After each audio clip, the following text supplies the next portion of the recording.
Екінші БЖВ 4-ші тоқсандық ықтималдықтар теориясының элементтері бөлімі бойынша. Екінші нұсқа. Бірінші есеп. Қорапта 7 қызыл, 10 ақ, 8 көк доп салынған. Кездейсоқ алынған доптың ақ, қызыл, көк болу ықтималдылығы дейді. Бұл дайын формулаға салысыламыз. Бізде екінші нұсқа. Номер бірінші есеп. Бірінші А жағдай бойынша N. Бізде жалпы шарлардың қосындысы 7 қосылған 10 қосылған 8. 17, 17-ге 8-ді қоссақ 25-ке тең. Бізде енді бірінші анықтауымыз керек ақ болу ықтималдылығы. Ақ болу ықтималдылығы деймін. Немесе әріппен, үлкен әріппен белгілеп қойсаңыздар да болады. Қалай удобно солай жаза беріңіздер. Мына жерде n бөлінген m, иә? Бізде m мына жерде 10 деп тұр. Ақ шарлардың саны. Сонда 10 бөлінген 25. Екеуі де 5-ке қысқарады. 2-ден 5. 2-ні 5-ке бөлсек 0,4. Қысқарттық. Мына жерде 5, мына жерде 2 болды. 0,4 ықтималдылығымыз. Екінші бізде Б-сында бұл жерде қызыл болу ықтималдылығы дейді. Ықтималдылығымыз қызыл дейді. N бөлінген M. M қызыл шарлардың саны 7. Сонда бізде 7-ден 25. 7-ні 25-ке бөлсеңіз 0,28. Келесі көк болу ықтималдылығы. Бізде вагон дегендегі ба? Көк. Көк шарлардың саны бізде 8. Сонда N-нің M тең 25-тен 8. 8 25-ке бөлсек 0,32.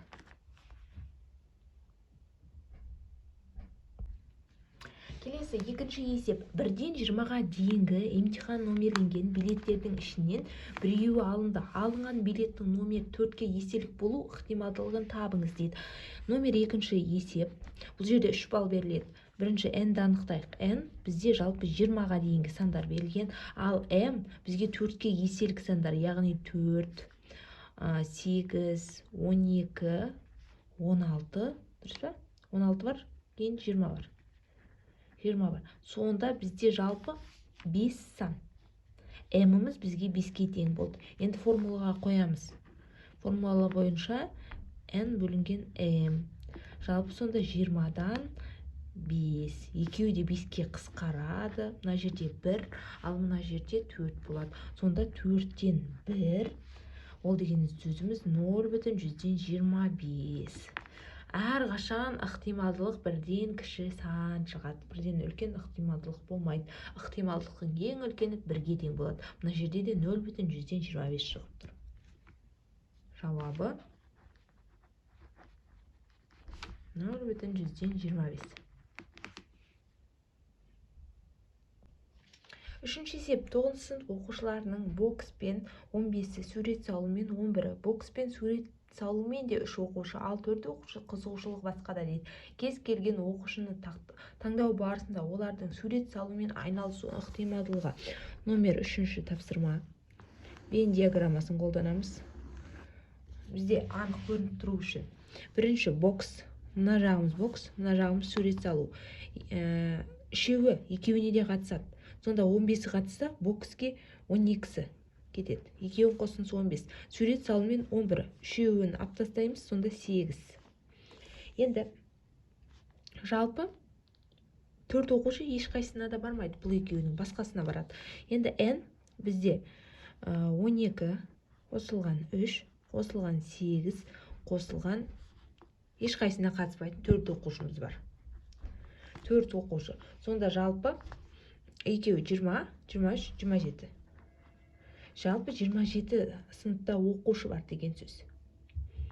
Сурет салумен айналысатын оқушылардың ықтималдылығы.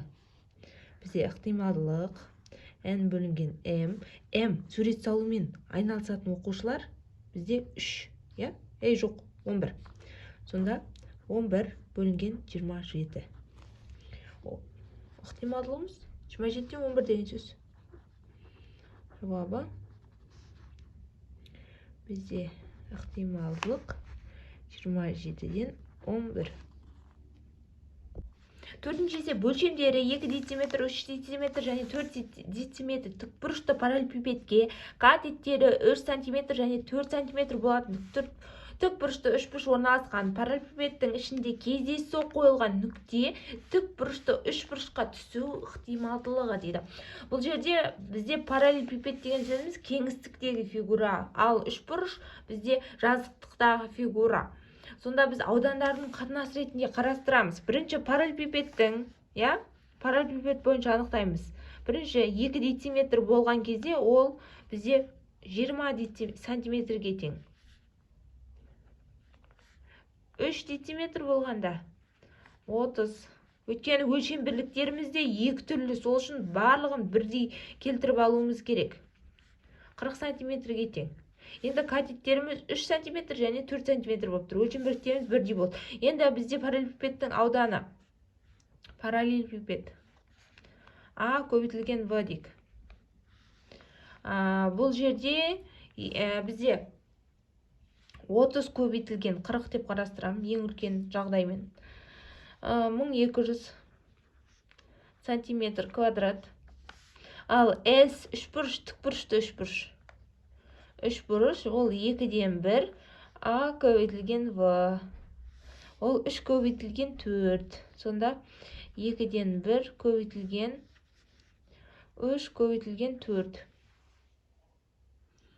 Қысқарып кететін номинал 1, 2, сонда 6 сантиметр квадрат.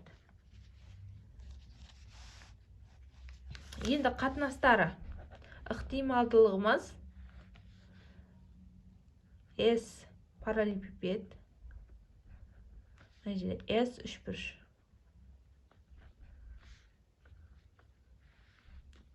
Алтыдан 1200.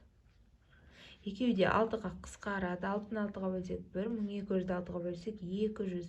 Сонда 1-ді 200-ге бөлсек бізде 0,005 болады. Жауабы